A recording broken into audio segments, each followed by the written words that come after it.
All the teachers finally made the jump away from Twitter and they're all gathering at Bluesky. What should we know about it?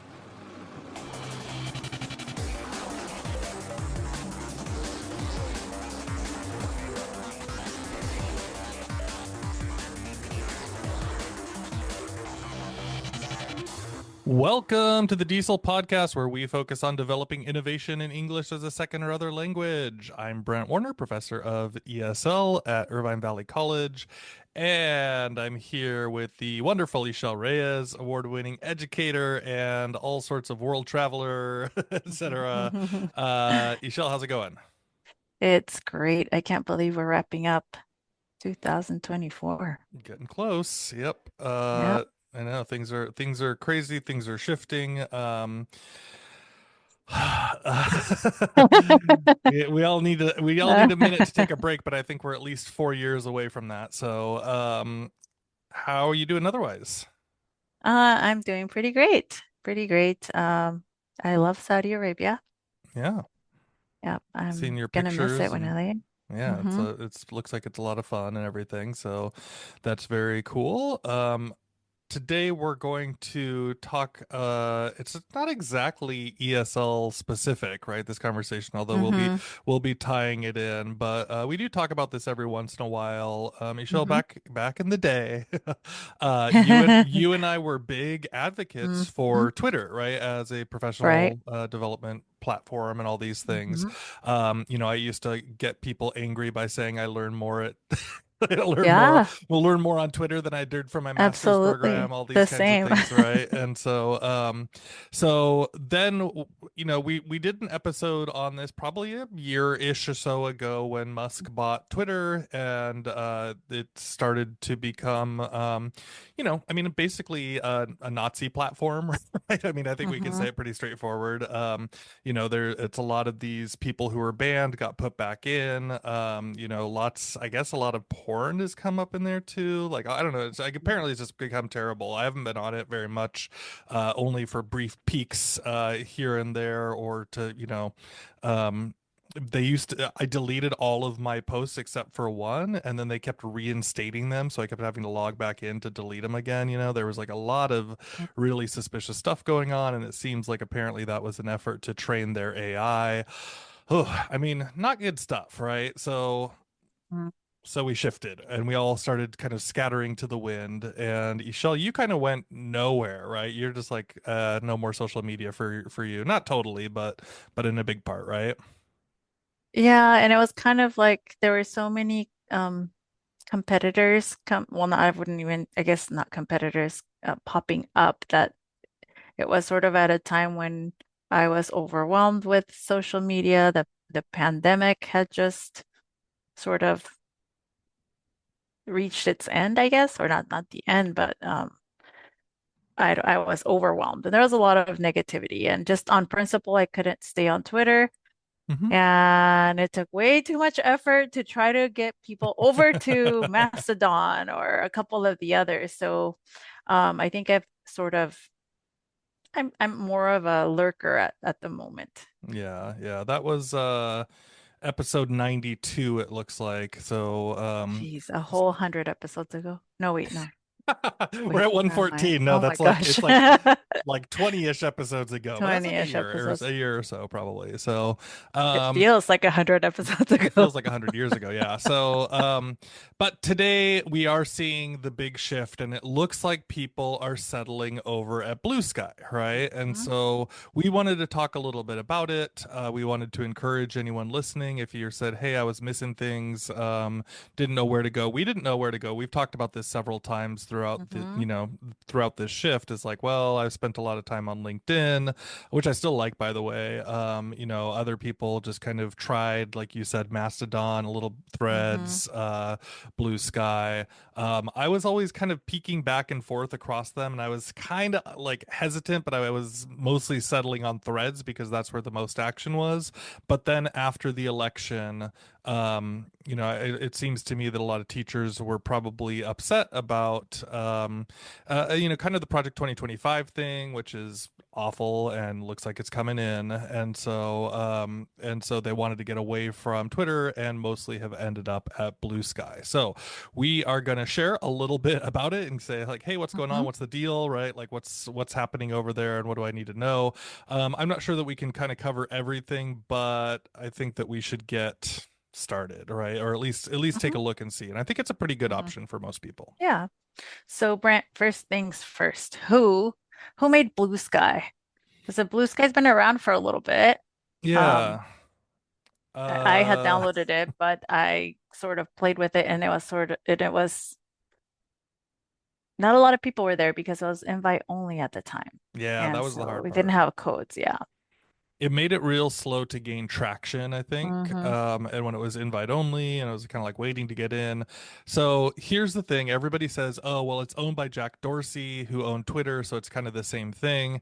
He was a founder, and it was originally Blue Sky was kind of an attempt to make Twitter into a defederated service, right? And it gets a little bit complicated, but that's the basic idea. And so we'll talk about federation idea in a minute, but he hired on Jay Graber to basically build this out and kind of make it work. And then it basically turned out it wasn't going to work inside of Twitter, but they were still interested in doing this federated, decentralized, similar thing to Twitter. So they made it into Blue Sky as its own thing. Hmm. So if you're saying, hey, Jack Dorsey's the owner, he controls it, and he's just going to hand things over to whatever, not the case. He has stepped down from the board. He Hmm. is, he doesn't really have any say in what's going on with Twitter or with Blue Sky anymore. And he's off kind of pursuing his own things. Who knows? So at least we know Blue Sky is owned or not, so now Jay Graber is the CEO. I'm not exactly sure the ownership structure, but Hmm. the all the things that we're seeing about like who's running it seems to be that people are ethical, trying to figure out ways to make it a good experience for Hmm. people, not promoting a bunch of garbage, all these things. And we'll get into how that works a little bit. But if you want social media your way, the way that we've always asked in from Twitter and everything, it seems to be the closest one that's doing the best not to like push their algorithms in your face. Yeah, so why don't we talk a little bit about what Blue Sky users can expect, especially since I imagine right now, many teachers that left Twitter or their friends or their PLN uh, um, acquaintances have moved over to Blue Sky. What can they expect? What's different? What might be similar, etc. Yeah. So the first thing I think the most important thing is that it's decentralized. It's meaning that you don't have to be, well, or at least they're building it this way as a federation, right? Mm. Which is you don't necessarily have to be on Blue Sky to be able to interact with Blue Sky stuff, right? And so when these things become actually properly federated, that's what it means. So the common comparison is like if you have a Yahoo email account, you can still email and interact with someone with a Gmail account with no problems, right? But traditionally, Twitter has been like, no, you can't do that, right? Like if Mhm. you're not in Twitter, you can't connect with another Twitter person, right? And so this is kind of the attempt here at decentralization. And then one of the things inside of there, which is new to me, is that you are able or you will be able to move your followers to another platform. So if you say, hey, I've spent all this time building up a group of people that I like or people that I follow. I want to take all those people with me because I don't like Blue Sky anymore. I want to go to, I'm Mhm. just going to use Mastodon as a loose example. I want to Mhm. go to Mastodon, but I want those same people to be able to follow me. You can now do that. This is a big one for me because Cory Doctorow wrote a pretty long article about a month ago that said that's the reason he's not going to Blue Sky is because they don't have that feature.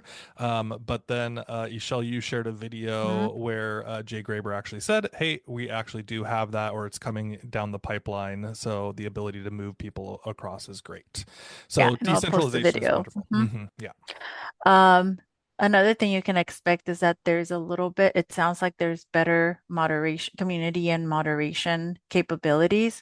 So say you join the platform will still have its standard rules or Hmm. guidelines. But then if you create a community of users, then you can specify the rules. And that means that you can, again, you can turn off particular uh, keywords, I would say. And I guess we were looking at labels, right? Hmm. And you can from the website, you could see screenshots of like little toggles, and then you could, follow different labels and decide whether you're going to allow certain things or not allow certain things. So it just seems like there's way more control in the hands of moderators. And this is probably going to be great for groups like teacher networks or, once they become really large and you can't manage that many users individually.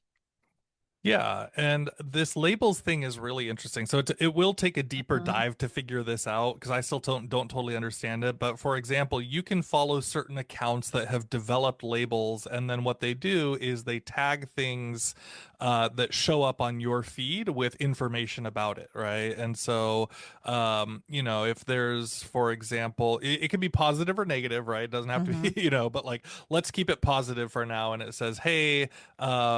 If you wanted something that's going to say AI in education, and then it will flag it and say like, hey, this is something you wanted to be, told about, right? It could, and I think it's more commonly being used on the negative side, right? Which is like stopping hate speech, for example, Mhm. or, blocking out code language that people use in order to talk about, like to talk bad about certain groups, right? And Mhm. so it's like, okay, that coded language then gets blocked or flagged at least for you. And so there's some cool ways that you really take control over what you're seeing, instead of a group choosing it for you. You're saying, hey, this is what I want in my moderation, right? And so that is really powerful.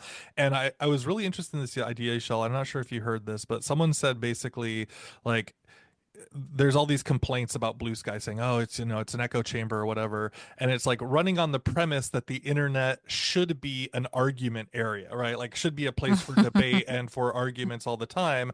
But like everybody's out there going, "Well, when I go to hang out with my friend in a park." Am I being part of an echo chamber? Or am I just hanging out with my friend in a park? Like Mhm. Mhm. I really enjoyed this kind of way of thinking about it, and so anyways, yeah, there's a lot of ways to clarify and clean up your information. So in addition to that, you have control over your feeds. There's no like one set algorithm, right? So you can go and say, hey, I just want to see only the people that I follow.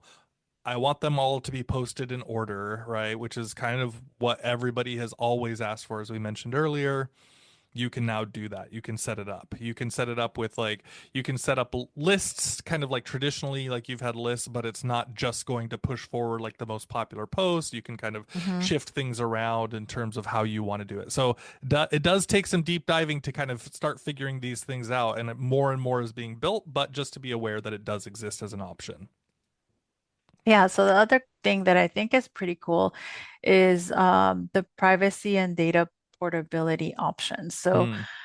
from what I was reading, and again, I'm still fairly new to coming back to Blue Sky because I had it at the beginning, but there were not a lot of educators on there, and now I'm Hmm. like rediscovering Blue Sky, and it's this whole new place. Hmm. Uh, but the platform emphasizes privacy by offering layers of privacy that can be stacked. That's what how they talked about them on their FAQs. Hmm. You can add multiple levels of privacy and you can stack them, and so that you can be as private as you want, or um, I imagine sort of like on Instagram you can block, like limit certain people, and so they're Oh, not big able to time. see certain things. Yeah, so that's actually a lot better than what Twitter used to have. Twitter either had a public or a private and a block or unblock, and now you can't even really block and unblock because you have Yeah. to wait.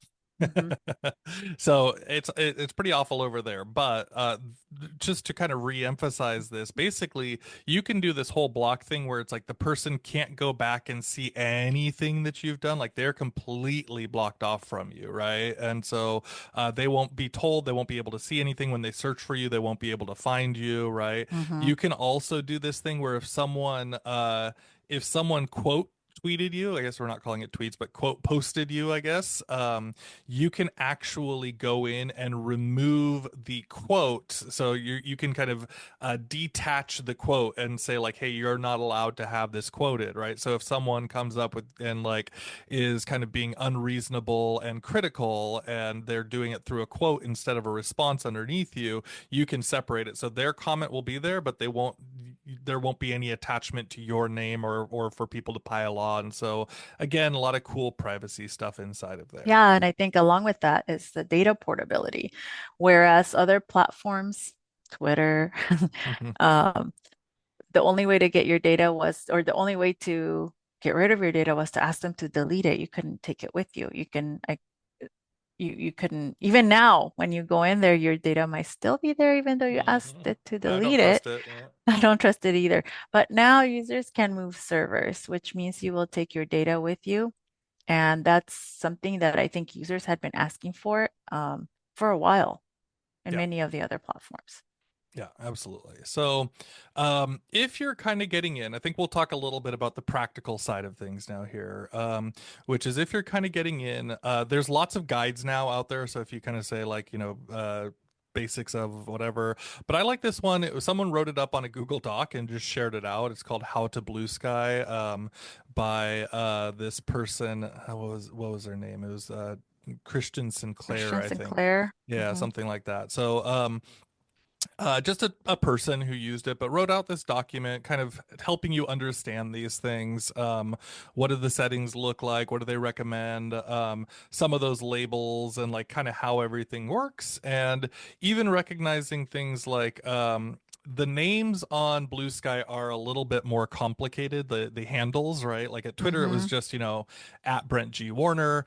Hmm. But with Blue Sky, it becomes at brentgwarner.bsky.social, right? Which is that's the part I will say like that just Hmm. seems a lot and it seems like kind of heavy to kind of communicate that clearly, but you can go and tie it directly to your domain name. So I've done it for myself, which is I've got my own domain name at Brent G. Warner. So when you come into Blue Sky, you can actually have, which I have, you cannot have mine, but but I can have at brentgwarner.com, right? And Hmm. that's my whole handle Hmm. on Blue Sky. There's no .bsky.app or .social or anything like that. It's just at brentgwarner.com because I can connect it to my own personal account. And so that's kind of a cooler way Hmm. of doing verification than like, oh, this is a celebrity or whatever else it is. So if it's gonna be, The Rock and he has DwayneJohnson.com, whatever, right? He might just be at DwayneJohnson.com, and you don't necessarily need to know that he's verified by uh Blue Sky because he's verified by himself that he is that person, right? Ah, verified by himself. Look Yeah. at that. You mean you don't have to pay $100 monthly to have Yeah. that little check mark? Yeah. So So interesting stuff though, yeah. yeah.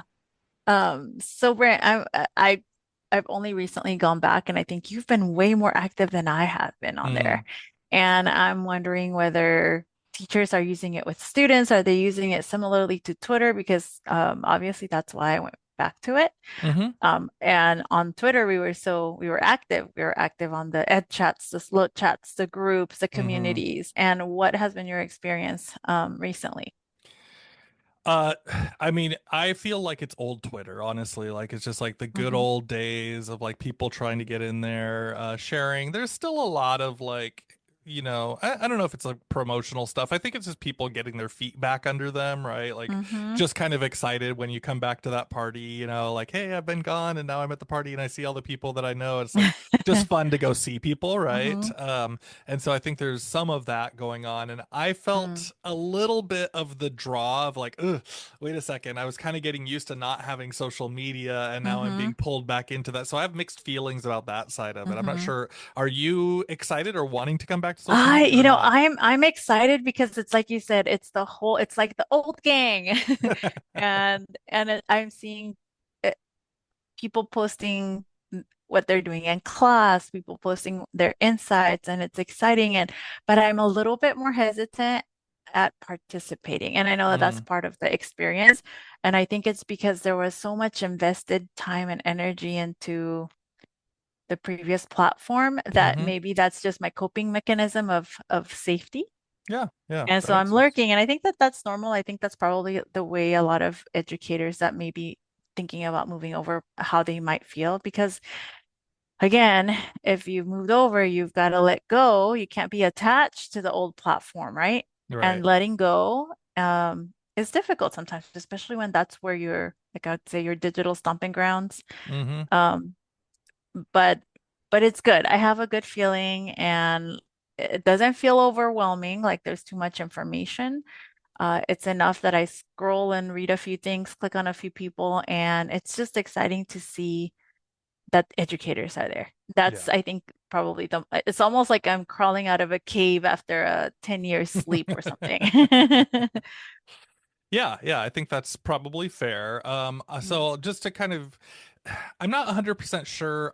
I think I'll kind of reiterate this several times mhm. right now. It's still early days. Like a lot of people are Yes. excited and they're kind of moving over, and so it's like, okay, that first burst of energy where a lot of people go, okay, this is it, our party's back on. But does that party dissipate, or does it have enough momentum, right? Before it did not hit the critical point. We talked about that, right? It's like when we were Mhm, going in 2023 and looking at things, it was like not enough people are doing anything.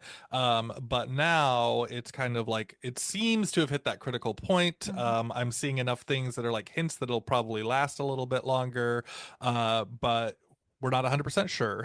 So And uh, again, I think it's important to remember that it's not Twitter. yeah. It's something different. It feels and looks like Twitter, and it functions in a similar manner to the original, like the original legit Twitter. Yeah. And so as people get used to it, they're going to start seeing things that maybe like the 2.0 version of what we used to have, right? And some Yes. of those being the chats. Yeah. So I think that's the big thing, right? Is like a lot of us are Mm-hmm. going to try to form it first into what we've known, and then I think it will kind of naturally move into what it becomes, right? So Mm-hmm. chats, Ishel, there have been a few chats, and I've only so far participated a tiny bit in one, but they have Mm-hmm. the Edu Sky chat. So hashtag Edu Sky chat, Mm-hmm. Mondays at 6 o'clock Pacific, and so Wait, yeah. I just thought. We totally did not say that we needed that the hashtag you need to be following or looking for is EduSky, and that's just like an easy Yes. um, hashtag, and that it just kind of it flows, right? Yes, it's great. So Sorry, I was just yeah, excited good. because when I saw it, I was so excited. Yeah, it's a Like good point. EduSky, oh my Yeah. gosh. Yeah, Edge Sky. So it's easy to kind of know, hey, we're teachers, we're talking about Hmm. education in there. Hashtags by themselves just exist fully here, Hmm. which is Threads had kind of really throttled the hashtag thing, which is one thing I didn't like about Threads. But back into regular hashtags. So yeah, EduSky, and so they have EduSky Chat. They also have EduSky AI, which is on Thursdays at 5 o'clock Pacific, and then coming in January, shall is EL Chat, which is going to be Hmm. Larry Ferlazzo and I think Valentina Hmm. Gomez, right? Hmm. And so some really cool big hitters in the game coming out back, making it happen. EL conversation. So I'm looking forward to that one too. And then one other thing here, just with the chats too, is if you use TweetDeck or Tweetfall or one of those ones before, there's one called deck.blue, and that's the website is deck.blue, and it does the same thing. It pulls in all of your stuff. And a cool thing that I learned on here is to use an app outside of Bluesky, you create a password app. So it's only a password for that one app outside of the system. And you've probably seen this on other things that you've used, right? Like if you use Apple, you make a password for this one calendar, for example, right? So it's the same kind of idea, which is, hey, they get access to it, but it's done through a specific password that you created, which is very easy. It's a one-click thing. But if I wanted, for example, in the future for that outside service to lose lose access, it's a very quick cutoff too. Again, kind of protecting that privacy. So yeah, there's a lot of stuff there. Now let's talk a little bit, Michelle, about who to follow. What have you seen so Yeah. far about following people? So the first thing I did was look for you because I knew that if I found you, I could probably find a few other names that I was familiar with. Mm-hmm. And so it's sort of like it's impossible to remember everyone I was following on Twitter. Mm-hmm. But my favorites are there. So Larry Ferlazzo, oh my gosh, I can't think of any at the moment, but all of the names that would constantly pop up. Mm-hmm. And so I was able to quickly find those, and then going into their list of followers, I could recognize a few more, and I knew like those were names I was constantly seeing and I was constantly learning from. Um, so I haven't had a lot of trouble finding people. Yeah. It's actually been easier than I thought, and I don't mourn any followers I don't remember because I think either naturally I'll eventually come upon them, or it's sort of like a cleanse, like maybe Yeah, there were yeah, a yeah. lot of people that were not using the platform before, and maybe it's just a good time to start, not totally from scratch, but um again, it's a new platform. You've got to let go of other things and not Yeah. be too attached because it'll rob you from the experience of what Blue Sky is and what it isn't, which is Twitter. Yeah, I think that's right. And so you'll see a lot of those people. I always do feel guilty as soon as I see them and that I'm not following them. So like I saw Ann Yeah. Cosma on there recently. I'm like, oh, I'm not following Ann. I gotta, Yeah. but it just happens, right? It's part of Yeah. what happens That's is like you don't hmm automatically follow everybody. You just kind of got hmm to start a little bit and get going, but they'll show up. And again, like you said, follow the people that you do know, a couple people, and then you just start looking through their hmm follow list and then start going. The Yeah. other thing that's been cool, Ishel, have you seen these starter packs? I learned about them from you, I think. Oh yeah. Okay, so I guess it's basically just a list, right? It's a list hmm of people, but Blue Sky makes it easy to make these lists and put Oh, wait a and then minute. yeah. Yes, okay. So the starter pack I did, I think it was Larry Ferlazzo's first list that I saw. Mm-hmm. And he was going around asking who would like to be placed on there so that we could quickly find each other. And I loved it because it was like, yeah, I'm kind of new at this thing, even though I know how to use a social platform. But yeah, so that's the starter pack, correct? It's Yeah, like, yeah, yeah. It's just a list of people. Mhm.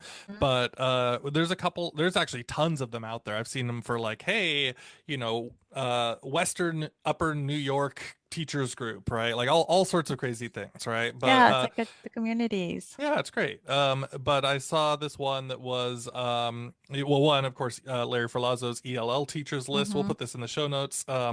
Anna Mills, who does a lot of interesting writing around AI and writing, education and policy. So she put together a list of those kind of teachers. And so go out there and find some of these lists. We'll put a couple in the show notes for you as well. But once you get going, if you were familiar with Twitter stuff, you'll find it's quite familiar. If you're new to it, it's pretty easy to get started, but it does seem like there's a pretty, full and robust back end that it hmm will take some sorting out from all of us. So Michelle, for now, you and I are both on there, right? I'm hmm at BrentGWarner.com.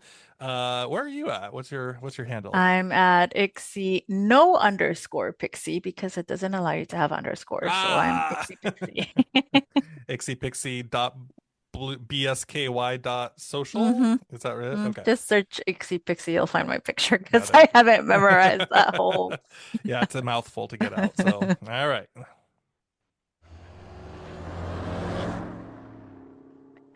All right, so it is time for our fun finds. And as you know, I have been studying Arabic again, and I just finished a level one of that class. And something that helps me stay motivated is an app.